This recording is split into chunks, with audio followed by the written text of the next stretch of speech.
예, 우리 앞뒤 좌우로 한번 인사하시겠습니다. 하늘의 문이 열리는 예배를 소망합니다. 아멘. 예, 오늘 구황번 가족 특송이 아주 또 우리의 마음을 또 한없이 순수하게 해주는 은혜가 있었던 것 같습니다. 여러분, 어제 결혼식이 있었어 가지고 이 꽃이 있는데 좋습니까, 여러분? 네, 좋네요. 감사합니다. 우리 새가족, 오늘 또 우리 하나님께서 우리 공동체의 귀한 또 우리 새가족을 보내주셨는데, 우리 잠깐 소개할 때 자리에서 일어나 주시면 우리 함께 박수로 환영하며 축복하겠습니다. 우리 일청년의 김회영 형제가 오늘 처음 오셨습니다. 예, 우리 박수로 축복하겠습니다. 예, 감사합니다. 예, 우리 진구에서 축구를 잘하기로 또 손가락에 드시는 분이 와주신 것 같습니다. 아주 환영하고 감사합니다.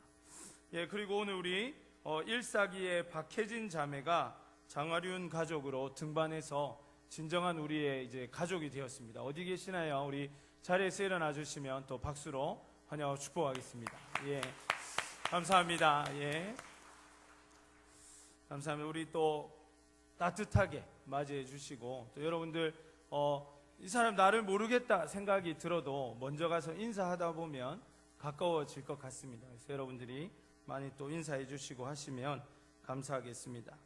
여러분, 그 광고를 보시면 두 번째 광고에 기도원 워십 페스티벌이 드디어 제2회 이제 시작이 되게 됩니다. 10월 26일 주일 예배 때인데 광고도 나가기 전에 벌써 팀이 한 4개 정도 결성이 돼가지고 지금 연습을 하고 있다는 이야기를 들었습니다. 그리고 또 팀을 구성하려고 이렇게 애쓰는 사람도 있는 걸 봤는데, 여러분들 많이 신청해 주시고 10월 12일까지입니다. 그래서 빨리 신청을 해 주셔야 행사를 준비하는 데도 도움이 되고 또 선착순으로 준비가 될 수도 있으니까 기도하고 또 준비하면서 그럼 잘하는 게 중요한 게 아닙니다. 얼마나 우리가 하나님 안에서 함께 이 시간을 누릴 수 있느냐, 이게 중요하니까 음악성을 보고 이렇게 하는 시간은 아닙니다. 그래서 나는 가수다라든지 이런 프로그램이 아니기 때문에 마음 편하게 여러분 하나님을 사랑하는 마음으로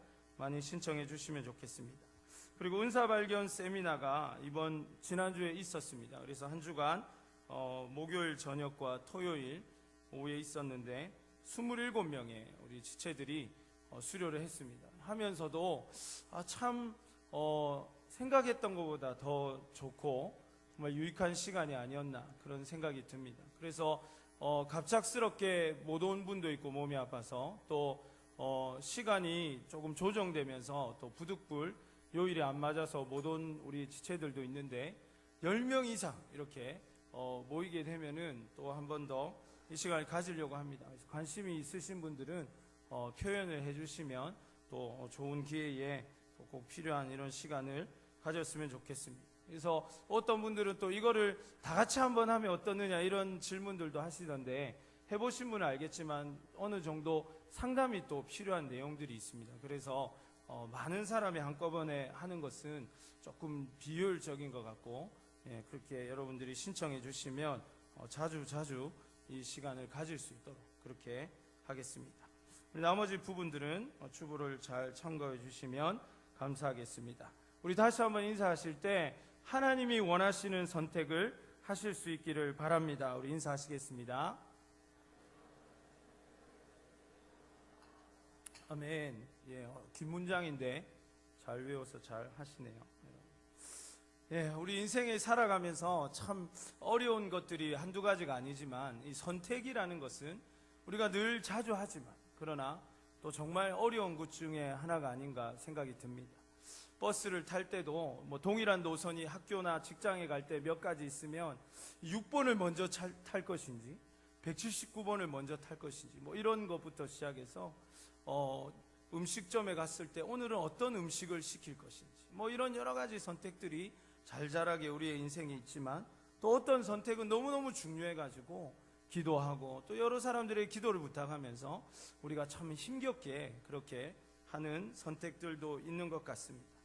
선택의 문제가 참 어려운데 오늘 본문에 말씀을 통해서 선택과 결과가 우리에게 어떠한 영향력을 끼칠 수 있는지를 바라보면서, 또한 어떻게 우리가 청년의 때에 많은 선택을 해야 하는 이 때에 하나님이 원하시는 선택을 할 수 있는지를 주의 말씀을 통해서 깨달을 수 있는 시간 되기를 간절히 원합니다. 영화와 스포츠의 묘미는 뭐라 해도 뭐니 해도 예측할 수 없는 줄거리와 결과에 있다고 말할 수 있겠습니다. 영화든 스포츠든 감독들이 그려내는 그 아찔한 장면들과 그 알 수 없는, 예측할 수 없는 그러한 이야기들이 손에 땀을 쥐게 하는 과정과 결과가 이 관객들을 흥분의 도가니로 몰아간다는 것이 아마 공통점이 될 수 있을 것입니다.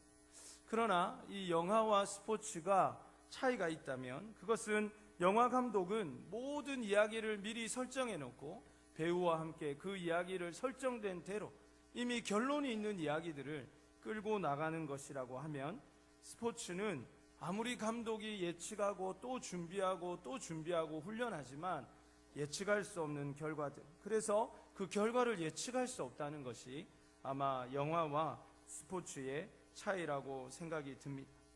그래서 영화를 보는 것은 관객만 그 스토리의 결말을 모를 뿐이지, 이미 그 영화를 제작한 감독들이나 배우들은 그 결말을 다 알고 있다는 것입니다. 그렇지만 스포츠는 그렇지가 않습니다. 경기장에서 뛰는 선수나 그리고 또 그것을 바라보는 관객이나 그 누구나 할 것 없이 그 결과를 예측할 수 없는 그 흥분이 있다는 사실입니다. 각본 없는 드라마라는 이 스포츠의 별칭처럼 운동 경기의 감독도 이것을 알지 못하고 다만 최선을 다해서 설득하고 그 결정에 대한 결과를 받아들이게 되는 것입니다. 스포츠는 이러한 것이 참으로 많이 결정이 되는데, 특히 야구라는 스포츠는 감독이 어떻게 결정하고 작전을 구사하는가에 따라서 사뭇 다른 결과들을 맞이하게 됩니다. 아주 고도의 흐름을 타야 되는 경기이기 때문에 투수를 한 명 교체하는 타이밍, 그리고 대타를 한번 쓰는 것, 그리고 또 여기서 번트를 댈지 아니면 강공으로 밀어붙일지, 이러한 것들을 결정하는 것에 따라서 한 점을 내고 한 점을 주고, 이러한 차이가 있는 것뿐만 아니라 경기 전체를 내어줄 수도 있고, 그것이 팀 전체에 영향이 되어서 시즌 내내 갈 수도 있는 것을 우리가 보게 되는 것입니다. 그러나 사랑하는 여러분, 어디 이것이 스포츠뿐이겠습니까? 우리의 삶 가운데 우리가 하는 결정들, 우리가 하는 선택들, 어떻게 보면 너무나도 당연한 일상이고, 늘 어제도 그렇게 선택했고 지난달에도 그렇게 선택했고 앞으로도 그렇게 선택할 수 있는 가벼운 선택들이, 그리고 또 때로는 우리의 삶에서 우리가 인지하지 못했지만 정말 중요한 선택들이 우리의 삶의 결과들을 내어놓는다는 것입니다. 우리의 인생은 그런 의미에서 우리의 선택의 결과물이라고 해도 과언이 아닐 것입니다. 그런 의미에서 오늘 본문은 온 인류의 모든 각본을 구성하고 알고 계시는 하나님께서 한편의 영화와 같은 두 사람의 운명을 이끌어 가시는 것을 보게 됩니다. 하나님은 이 모든 것을 이미 정해 놓으시고 그것을 알고 계셨지만, 그러나 이 인생의 당사자들은 그 길을 정확하게 알지 못하는 것을 보게 됩니다. 하나님께서는 야곱과 에서라는 두 사람을 통해서 어떠한 일들을 이루어 가실지를 분명히 알고 계셨지만, 이 두 사람은 그것을 모른 채 인생을 시작하게 된다는 것입니다. 오늘 시간 관계상 다 읽지는 못했지만 오늘 본문은 25장 전체를 우리가 조금씩 읽으면서 함께 묵상해 보기를 원합니다. 먼저 화면을 통해서 오늘 본문의 1절에서 4절까지의 말씀을 우리 같이 한번 읽어보면 좋겠습니다. 1절입니다. 아브라함이 후처를 맞이하였으니 그의 이름은 구두라라. 그가 시므란과 욱산과 무단과 미디안과 이스박과 수아를 낳고, 욱산은 스바와 드단을 낳았으며 드단의 자손은 아수르 족속과 누스 족속과 룸미 족속이며, 미디안의 아들은 에바와 에발과 한옥과 아비다와 엘다나니와 다 그두라의 자손이었더라. 아멘. 자, 이제 사라가 죽게 됩니다. 여러분. 사라는 이삭의 엄마가 되겠죠. 그런데 이 사라가 죽자 아브라함은 그두라라는 여인과 결혼을 하게 되는 선택을 하게 됩니다. 그리고 이 선택의 결과로 37년 동안 무려 6명의 아들을 낳게 됩니다. 그리고 그 결과 스바와 드단과 미디안 족속의 조상이 되는 그러한 자손들이 그의 배를 통해서, 그의 결혼을 통해서 일어나게 되는 것을 보게 됩니다. 창세기 12장 2절에서 하나님께서 내가 너에게 많은 민족의 열국의 아버지가 되게 하겠다는 그러한 약속이 성취되는 것입니다. 두 번째 선택은 오늘 본문의 5절에서 6절에 나옵니다. 우리 다시 한번 화면을 통해서 말씀을 읽도록 하겠습니다. 아브라함이 이삭에게 자기의 모든 소유를 주었고 자기 서자들에게도 재산을 주어 자기 생전에 그들로 하여금 자기 아들 이삭을 떠나 동방 곧 동쪽 땅으로 가게 하였더라. 아멘. 그런데 여기서 아브라함은 뭔가 좀 독특한 특별한 선택을 하게 됩니다. 그것이 무엇입니까? 자신의 소중한 6 아들을 다른 지방으로 다 이주를 시키는 것입니다. 왜 아브라함이 이러한 선택을 하였을까요?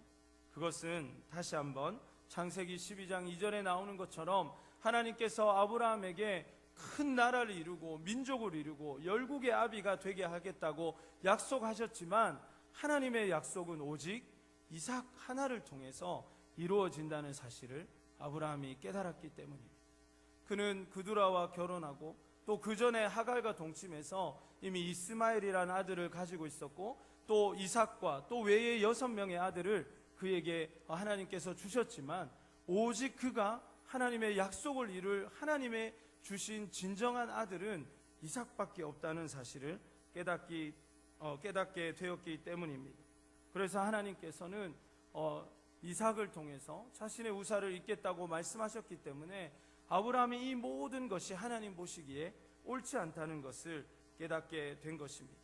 사랑하는 여러분, 어떤 자식도 아버지의 눈에서 어떤 아들도 그 당시의 아들은 또 아주 귀하고 또 여러 가지 의미를 갖는 성별이 될 수 있는데 그 아들들을 다 다른 땅으로 이주시킨다는 것은 정말 어려운 결정이었을 것입니다.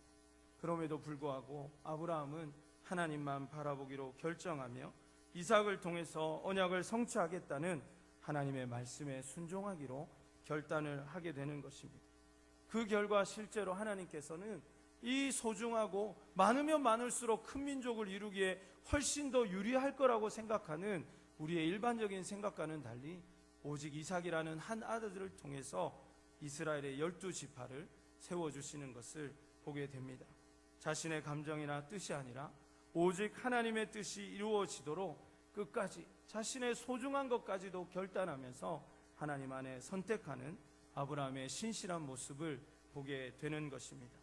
오늘 본문의 12절에서 18절은 세 번째 선택을 우리에게 보여주고 있습니다. 조금 기니까 우리가 좀 끊어서 살펴보기를 원합니다. 먼저 12절 말씀 우리 같이 화면을 통해서 읽습니다. 사라의 여종 애굽인 하갈이 아브라함에게 낳은 아들 이스마엘의 족보는 이러하고 라고 하면서 쭉 이제 이 족보들이 나옵니다. 그리고 우리 17절 말씀을 읽어볼까요? 본문 17절입니다.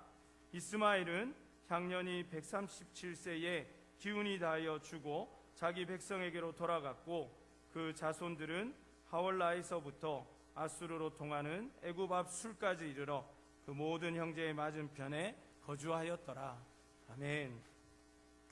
이스마엘의 계보가 나오게 됩니다. 여러분이 잘 아는 것처럼 아브라함이 하나님의 약속을 기다리다가 도저히 이게 될 것 같기도 하고 안 될 것 같기도 하고 그럴 때에 이제 아내인 사라가 하나님의 역사가 꼭 나를 통해서만 이루어지는 건 아니니까 저 하갈과 동침해가지고 하나님께서 아들을 주시면 그것도 하나님의 뜻이 아니겠느냐 이렇게 해서 이제 하갈과 동침을 하게 되고 정말 이제 아들이 태어나게 된 겁니다.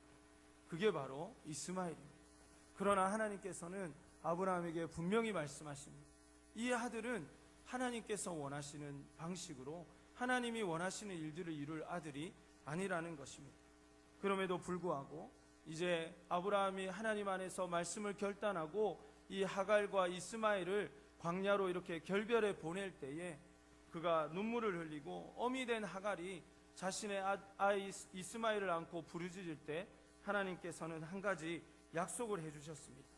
그 약속이 창세기 17장 20절에 나오는데 우리 한번 화면을 통해서 같이 읽어보겠습니다. 이스마엘에 대하여는 내가 내 말을 들었나니 내가 그에게 복을 주어 그를 매우 크게 생육하고 번성하게 할지라. 그가 12두령을 낳으리니 내가 그를 큰 나라가 되게 하려니와. 하나님께서 하갈이 눈물을 흘리며 주님 앞에 간구하였을 때에 이 약속을 해주셨고, 오늘 우리가 본문에 읽은 바와 같이 이 말씀이 25장에서 동일하게 이루어졌습니다. 하나님의 약속대로 이스마엘은 12명의 아들을 낳았고 그는 천수를 다했습니다. 그리고 그의 자손들은 아라비아의 전역에 퍼질 정도로 번성한 민족이 될 수 있었습니다. 그러나 한 가지 문제는 뭐냐면 아브라함의 불순종과 불신앙이 어떠한 결과를 낳았는가 하는 것입니다. 아브라함의 선택은 하나님께서 하갈에게 예언하신 것처럼 이렇게 큰 민족을 이루는 것으로 한 가지 결말이 났지만, 또 다른 결말은 하나님께서 이미 그에게 경고하신 것처럼 이 아브라함의 두 아들 이스마엘과 이삭이 늘 적대 관계가 되는 비극적인 결말을 낳게 되었다는 것입니다. 잠깐의 선택, 그냥 이것도 하나님의 뜻이 될 수 있겠거니 하고 선택한 그 선택이 얼마나 무시무시한 결과를 낳았는지 오늘날에도 우리가 중동에 해결되지 않는 분쟁을 보면서 깨닫게 됩니다. 네 번째 선택은 이제 아브라함과 그의 외아들인 이삭을 중심으로 전개되는 것을 봅니다. 제가 방금 이삭을 외아들이라고 표현했습니다. 아마 여러분 조금 의아하게 생각하겠지만 이것은 제 표현이 아니라 하나님께서 아브라함에게 말씀하실 때 이삭을 너의 외아들이라고 말씀하시는 것을 보게 됩니다. 하나님께서 인정하시고 하나님께서 아브라함에게 주시기 원했던 아들은 이삭 하나밖에 없었다는 사실입니다. 무려 25장 19절에서 35장 29절까지 걸쳐서 이삭과 그의 후손의 이야기가 자세하게 창세기에 언급되어 있습니다. 이삭을 번제물로 바치라는 하나님의 말씀에 온전히 순종하여서 아브라함의 선택이 이러한 놀라운 영적인 축복을 가져오게 되는 것을 보게 되는 것입니다. 그가 하나님 앞에 하나님의 약속을 붙잡고 그의 가장 소중한 아들인 이삭을 드리기로 결단하고 그 선택을 실행에 옮겼을 때 하나님께서는 하나밖에 없는 아들이지만 그 아들을 통해서 큰 민족을 이루겠다는 분명한 약속을 이루어주고 계시는 것입니다. 무슨 소리죠? 에어컨 소리. 그에 따라서 이제 아브라함의 축복은 이삭에게로 넘어가고 또 그것이 이제 이삭의 후계자인 아들에게 넘어가는 이야기가 이제 오늘 본문이 우리가 읽었던 이야기입니다. 그리고 이것이 바로 오늘의 다섯 번째 선택입니다. 다섯 번째 선택은 뭡니까? 이삭과 리브가의 선택입니다. 이상하게도 이삭은 자기 아버지와 똑같이 자식을 낳지 못하고 있었어요. 그러나 자기 아버지는 어떻게 했습니까?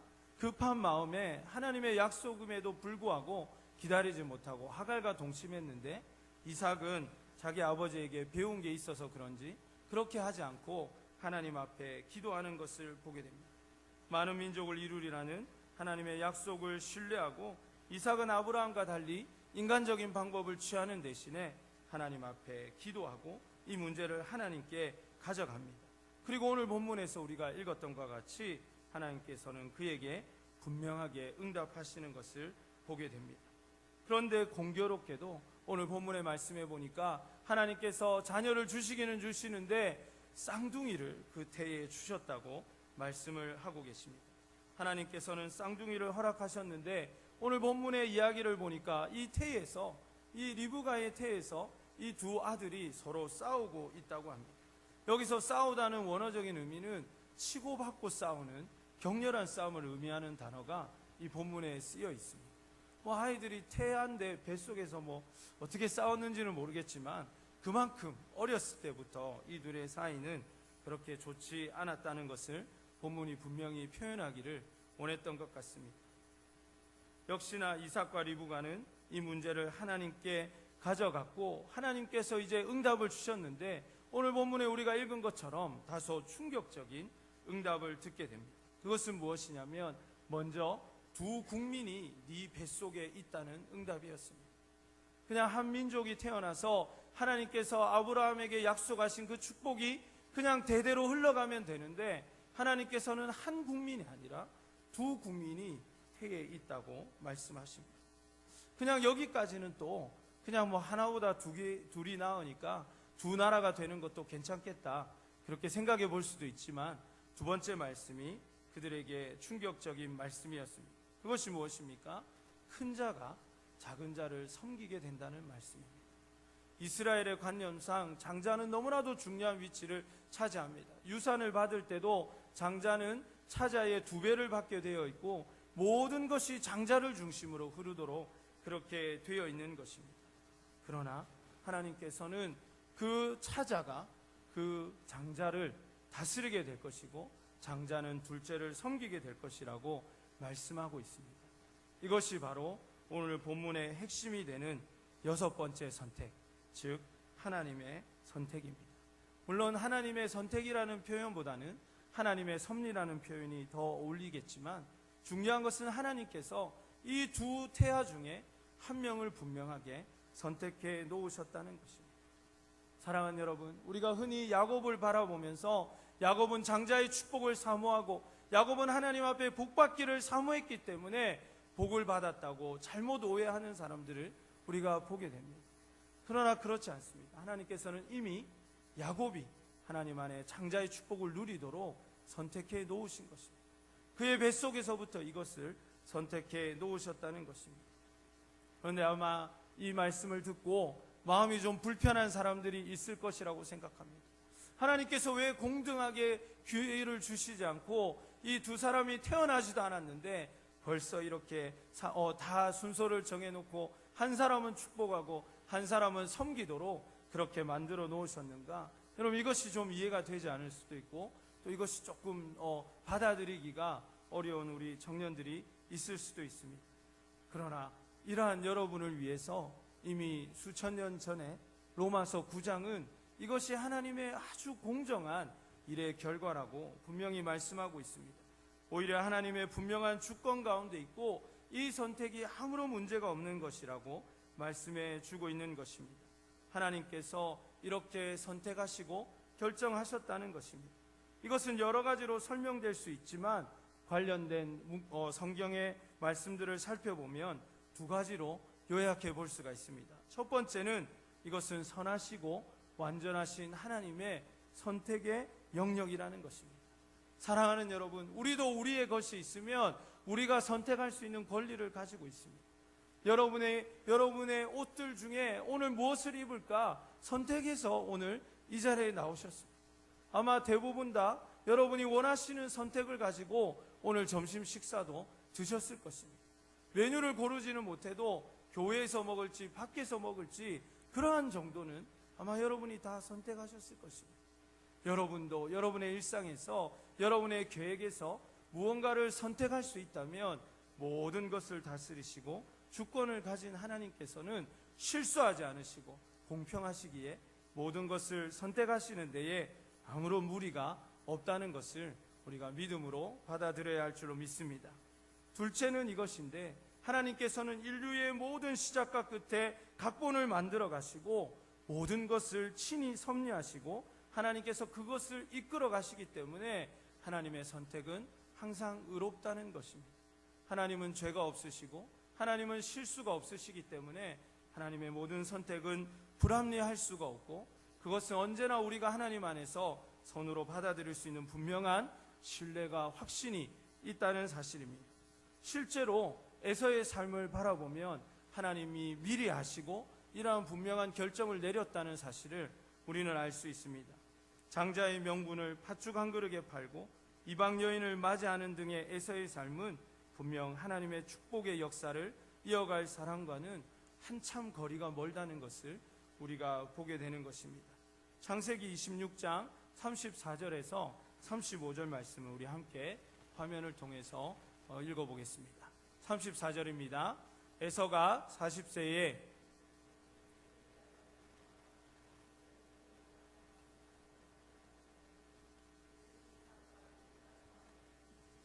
아멘.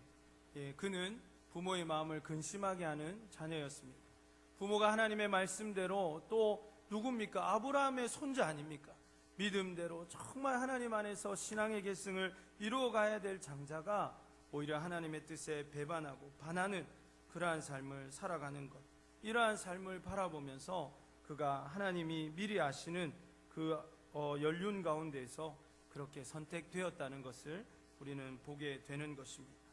그리고 이제 오늘 본문에서 가장 이해할 수 없고 안타까운 선택이 나옵니다. 이제 마지막 선택인 7번째 선택입니다. 오늘 본문의 29절에서 34절에 등장하는 선택, 다름 아닌 팥죽 한 그릇에 장자의 명분을 팔아버린 에서의 선택입니다.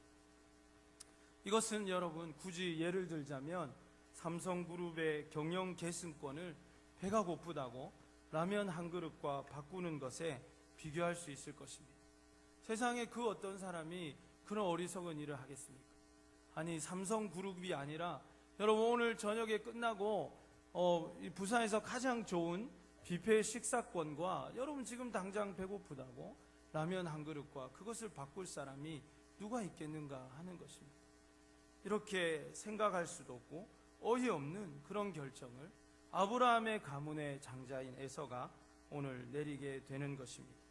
장자의 명분, 그것도 온 인류를 하나님의 축복으로 가득하게 할 이 엄청난 가문의 장자의 권리를 팥죽 한 그릇에 바꾼 것은 참으로 그 어떤 것과도 비교할 수 없는 어리석은 일입니다. 얼마나 에서가 어리석고 불신앙한 사람인지를 우리가 쉬이 짐작할 수 있는 것입니다. 어떻게 이렇게 어이없는 선택을 하게 되었겠습니까? 왜 그는 이러한 선택을 했습니까? 오늘 본문 34절은 그 이유를 에서가 장자의 명분을 가볍게 여겼기 때문이라고 분명하게 말씀하고 있습니다. 얼만큼 가볍게 여겼습니까? 팥죽 한 그릇에 바꿀 만큼 가볍게 여겼습니다. 여러분, 팥죽 한 그릇이 뭡니까? 요즘 우리나라 지금 이 시대를 살아가는 우리도 팥죽 한 그릇에 여러분의 귀한 것과 잘 바꾸지 않을 만큼 이 팥죽이라는 것은 사실 굉장히 일상적이고 금액으로 따져도 별로 큰 금액이 되지 않습니다. 그럼에도 불구하고 에서는 팥죽 한 그릇과 자신의 장자의 명분, 고난을 바꾸어 버린 것입니다. 오늘 본문의 32절에 그가 이렇게 이야기합니다. 내가 죽게 되었는데 그깟 장자의 명분이 뭐라고? 그게 뭐 그리 대수라고 이야기하면서 그것을 쉽게 자신의 동생에게 팔아버리는 것입니다. 우리는 여기서 몇 가지 생각을 묵상해 볼 수 있습니다. 첫 번째는 그가 장자의 명분이 정말 그가 말한 것처럼 이 장자의 명분이라는 것이 팥죽 한 그릇만 못하는 것이냐 하는 것입니다. 구약 정반에 흐르는 장자의 명분은 물론 절대로 가벼운 것이 아닙니다. 그의 아버지 이삭은 굉장히 부유한 사람이었습니다. 그리고 그의 할아버지도 아주 부유한 사람이었으니까 그 가문은 유산이 아주 많았겠죠.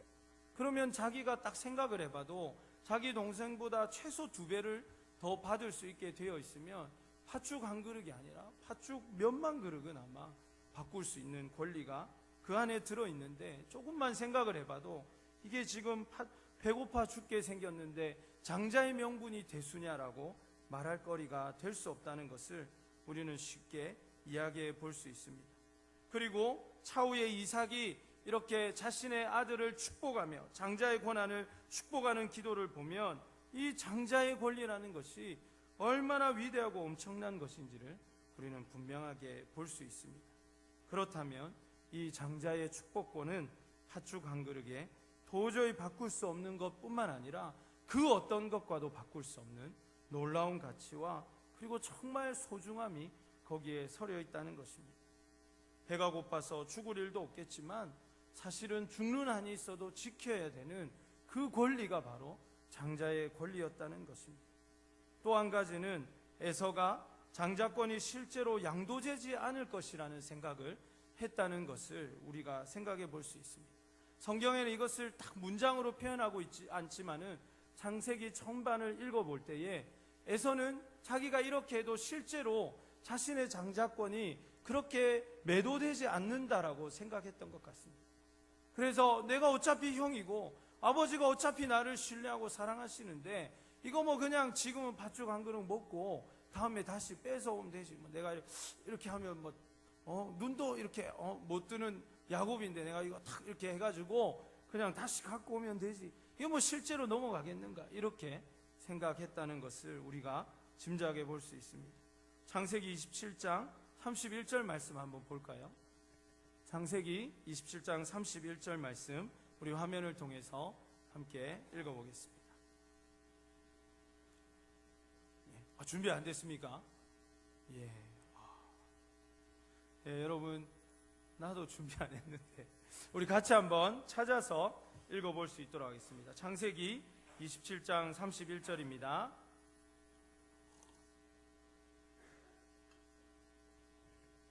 우리 찾은 사람 한번 읽어주시면 감사하겠습니다.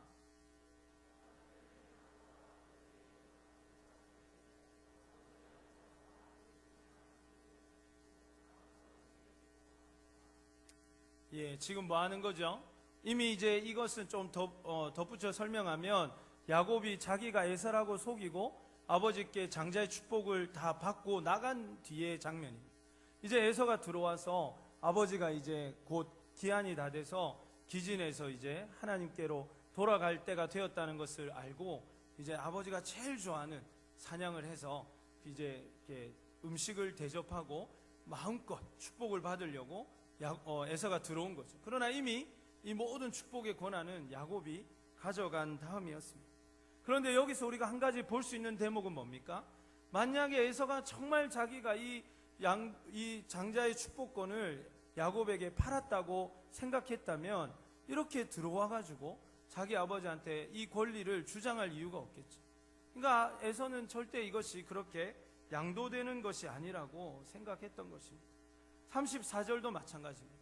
아버지가 야곱에게 다 축복하고 없다고 하니까 그것을 달라고 막 조르는 거예요. 이거 원래 내 건데 왜 줬냐고 40절에서도 그렇게 이야기하는 것을 볼 때에 그는 실제로 장자권이 양도되지 않는다고 가볍게 생각한 것입니다. 이랬던 간에 저랬던 간에 에서는 이 장자의 권리라는 것을 너무나도 가볍게 여기고 아무것도 아니라고 여긴 반면에 야곱은 여기에 자신의 전생의 초점을 맞추고 있다는 것입니다. 이것이 두 사람의 차이고 이 차이가 다른 선택을 낳게 해준 것입니다. 우리가 보기에 대해서는 너무나도 어리석은 선택을 하였습니다. 그러나 사랑하는 여러분, 오늘 이 귀한 말씀의 교훈을 통해서 우리는 우리를 돌아볼 수 있는 기회를 가질 수 있기를 간절히 원합니다. 첫 번째는 생명과도 바꿀 수 없는 하나님의 자녀된 특권을 세상의 썩을 양식과 바꾸어서는 안 된다는 것입니다. 주님께서는 우리에게 마치 장자의 권리와 같이 하나님을 예배할 수 있는 특권을 주셨습니다. 하나님을 아버지라 부를 수 있는 기도의 특권을 주셨고 믿는 자의 권세를 주셨고 천사도 흠모할 만한 주님의 사랑과 복음을 전할 수 있는 그 귀한 사명을, 그 특권을 우리에게 주셨다는 것입니다. 그러나 우리는 이것을 너무나도 가볍게 여기고 있지 않는가 돌아봐야 한다는 것입니다.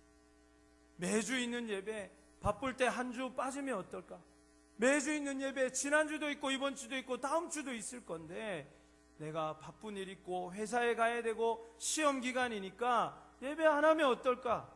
라고 생각하는 마음이 혹시 우리에게 있지 않는가 하는 것입니다. 언제라도 전도할 수 있는 거고 또 전도하려니까 여러 가지 좀 바쁜 것도 있고 마음도 좀 그렇고 쑥스러우니까 다음에 전도해야지 하면서 하나님께서 우리에게 천사도 흠모할 만한 이 귀한 사명을 주셨음에도 불구하고 우리가 이것을 가볍게 여기고 있지는 않습니까? 믿는 자로서 하나님의 말씀대로 살아갈 수 있는 것은 의무이기도 하지만 하나님께서 말씀으로 세상을 이기고 이 말씀의 축복을 누리라고 우리에게 주셨음에도 불구하고 우리는 이 말씀의 권세를 너무나도 가볍게 여기고 있지는 않습니까? 그저 주일날 이 성경책 들고 오는 것 그거 한 번, 아니면 그냥 그조차도 말씀이 다 나오니까 가져오지도 않고 읽어보지도 않고 묵상해보지도 않고 매일 해야 되는 큐티의 말씀과 말씀 묵상과 기도의 특권을 우리가 그렇게 쉽게 사용하지 않고 그냥 우리의 서랍 안에 썩혀두고 있지는 않는가 하는 것입니다. 새벽에 주님 앞에 나와 무릎 꿇어야 하고 수요일, 금양로, 또 여러 가지 기회마다 우리가 하나님 앞에 기도하고 학교에서, 캠퍼스에서, 또 우리의 직장에서, 삶의 모든 영역에서 그곳에 가면 기도하며 하나님의 말씀대로 살기를 결단함에도 불구하고 우리는 그렇게 하지 않고 그냥 그 모든 특권을 잊어버린 채 세상 사람들의 방식으로 세상 사람들과 경쟁하면서 세상 사람들이 추구하는 것을 우리도 모르게 따라가고 있지 않는가 하는 것입니다. 지금 내 진로가 정해지지도 않았는데, 지금 학점이 모자라는데, 지금 중요한 자격증을 따지도 못했는데 그깟 예배가 대수냐고 우리가 그렇게 말할 수 있겠는가 하는 것입니다. 사랑하는 여러분, 아직도 우리의 진로가 불분명하고 하나님 안에서 내가 안정을 누리지 못하고 있는데 지금 섬기는 자리가 그게 뭐가 지금 급하다고 이거 다 하고 다음에 섬기고 다음에 예배하고 다음에 헌신하고 다음에 선교 가겠다고 그렇게 이야기하는 모습이 혹시 우리 안에 있지는 않는지 돌아볼 수 있기를 간절히 소원합니다. 이것은 하나님께서 우리에게 주신 놀라운 특권입니다. 우리가 예배할 때 하나님의 새로운 힘을 받게 될 것이고 그분의 음성을 듣게 될 것이고 이 한 주간 세상에서 살아 승리할 수 있는 하나님의 능력으로 재충전되게 될 줄로 믿습니다. 이것을 무엇과 바꿀 수 있겠습니까? 여러분, 기도는 무엇입니까? 기도는 그냥 우리가 넋두리 하는 것이 아닙니다. 그냥 들으시면 감사하고 안 들어주셔도 괜찮다고 생각하면서 하나님 앞에 그냥 일방적으로 떠드는 것이 아니라는 것입니다. 반드시 응답이 있고 하늘의 문이 열리며 하나님께서 역사하시는 것들이 우리의 삶에서 손에 잡힐 듯이 분명하게 역사해지고 현실화되는 것, 그것이 기도인 줄로 믿습니다. 이것을 우리가 어떻게 대수롭게 여길 수 있겠는가 하는 것입니다. 두 번째로 하나님께서 우리에게 맡겨주신 귀한 사명과 사역 그리고 섬김의 특권을 세상의 일들과 바꾸지 않는가 우리가 돌아볼 수 있기를 간절히 원합니다. 이번 한 주간 은사 발견 세미나를 하면서 우리가 함께 나누었던 가장 중요한 기본 개념 중에 하나는 은사는 반드시 활용할 때 행복이 있고 기쁨이 있다는 것입니다.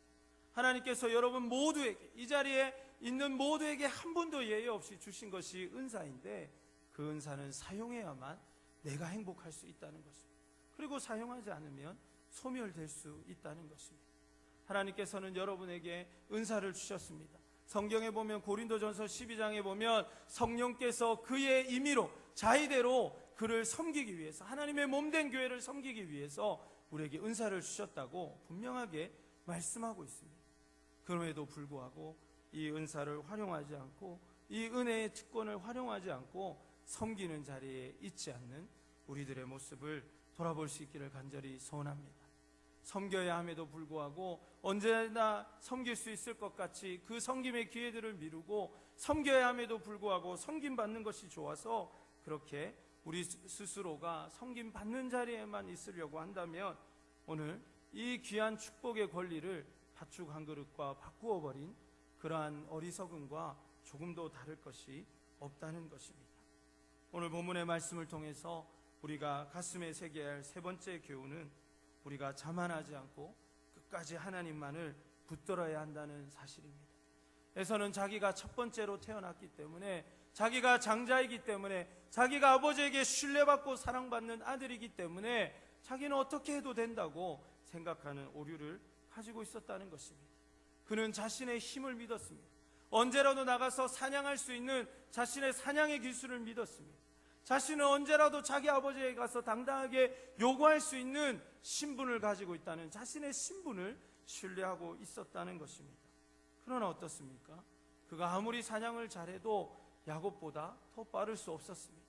그가 아무리 아들이 장자의 축복을 가지고 태어난 첫째 아들이라도 하나님의 선택을 바꾸어 놓을 수는 없었다는 것입니다. 우리가 이 자리에 있고 예배한다고 해서, 그리고 하나님께서 나에게 은혜를 한 번 주셨다고 해서 우리의 삶에 아무 때나 살고 아무렇게나 살고 내 마음대로 살아도 된다는 것이 아니라는 것을 우리는 늘 가슴에 새겨야 할 줄로 믿습니다. 하나님의 은혜가 우리에게 크지만 그러나 그 은혜 못지않게 하나님께서 청년된 우리에게 요구하고 계시는 것이 있다는 것입니다. 주님은 우리가 더 주님을 바라보기를 원하시는 줄로 믿습니다. 세상의 방식이 아니라 하나님의 방식으로 하나님을 붙잡고 주님께서 원하시는 일들을 이루어 가기를 원하고 계시다는 것을 믿으시기를 바랍니다. 말씀을 마무리하려고 합니다. 오늘 여러분과 함께 말씀을 나누면서 가장 많이 나온 단어 중에 하나는 복, 축복, 장자의 권리, 이런 이야기들일 것입니다. 그러나 제가 가장 중요한 개념을 여러분에게 설명드리지 않았습니다. 그것은 무엇입니까? 장자의 축복이 도대체 무엇이냐 하는 것입니다. 아마 여러분이 말씀을 듣는 내도록 장자의 축복을 아마 많은 소유를 가지고 있는 그 정도로 생각했을 것입니다. 아니면 어떤 분은 이 말씀을 들으면서 장자의 축복을 아주 인생에서 성공하는 것으로 그림 그렸던 그러한 사람들도 있을지 모르겠습니다.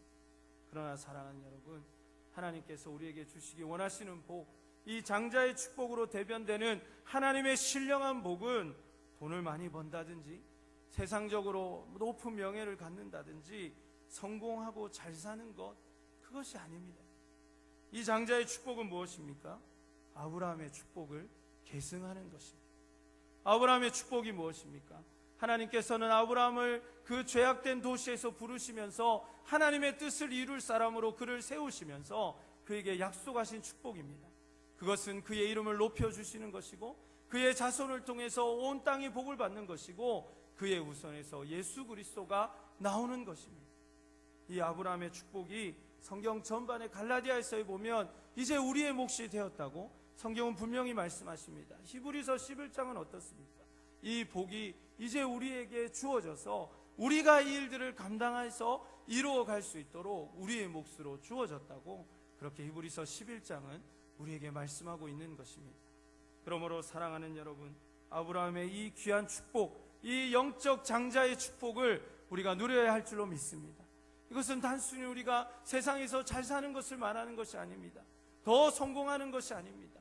여러분이 어쩌면 추구하고 있을지도 모르는 더 좋은 직장이나 더 좋은 명예나 더 안락한 삶이 아니라 하나님께서 우리를 통해서 만민이 복을 받게 하시고 우리를 통해서 전도의 문이 열리고 우리를 통해서 땅끝까지 이르러 모든 민족과 족속과 방언들이 주님께 돌아오는 이 일들을 이루기 원하시기 때문에 우리를 불러주시고 그 축복의 통로로 사용하기 원하신다는 내용인 것입니다. 온 인류를 향한 하나님의 분명하고 선하신 계획은 지금도 그분의 섭리와 주권 가운데 한치의 오차도 없이 진행되고 있음을 고백합니다. 그리고 하나님께서는 그 뜻과 계획을 이루시기 위해서 우리를 부르셨고 오늘 서두에 영화에 비유한다면 우리를 캐스팅하셨고 그렇게 하나하나 하나님의 일들을 이루고 계시는 것입니다. 오늘 본문의 귀중한 교훈들을 통해서 하나님께서 우리에게 주신 자유의지를 하나님의 뜻을 이루는 데에 사용할 수 있는 여러분과 제가 될 수 있기를 간절히 소원합니다. 선택은 우리가 할 수 있습니다. 그러나 그 선택이 하나님이 원하시는 선택이 되지 않으면 그 선택의 결과도 내가 반드시 감당하게 된다는 것을 오늘 본문의 말씀은 우리에게 엄중하게 경고해주고 있는 것입니다. 반면에 우리가 하나님의 뜻대로 결정하기 위하여 기도하고 고민하며 주님이 인도하시는 대로 순종하며 따라간다면 하나님의 계획에 꼭 맞는 일들이 일어날 것이고 그분께서 여러분을 한 분 한 분 부르셔서 하나님의 축복을 누리게 하실 뿐만 아니라 여러분을 통해서 모든 만민이 복을 받는 축복의 통로로 여러분을 사용하셔서 하나님의 위대한 역사를 이루어 주실 줄로 믿습니다. 이를 위해서 늘 기도하시고 말씀에 집중하시면서 하나님께서 여러분에게 주신 이 소중한 영적 권리, 예배하고 섬기고 사랑하고 전도하며 주님의 뜻대로 살고 기도하는 이 귀한 영적 특권들을 마음껏 사용하셔서 하나님 안에 큰 복을 누리시고 많은 사람들에게 복의 통로로 쓰임받는 여러분 되시기를 주님의 이름으로 축원합니다. 우리 함께 자리에서 일어나서 결단의 찬송 하나님 앞에 드리겠습니다. 우리의 인생의 길을 우리가 알 수 없지만 오늘 본문의 말씀을 통해서 주님 보이신 생명의 길을 가기로 결단하며 하나님이 나를 이끄실 것을 신뢰하며 우리 함께 찬양하시겠습니다.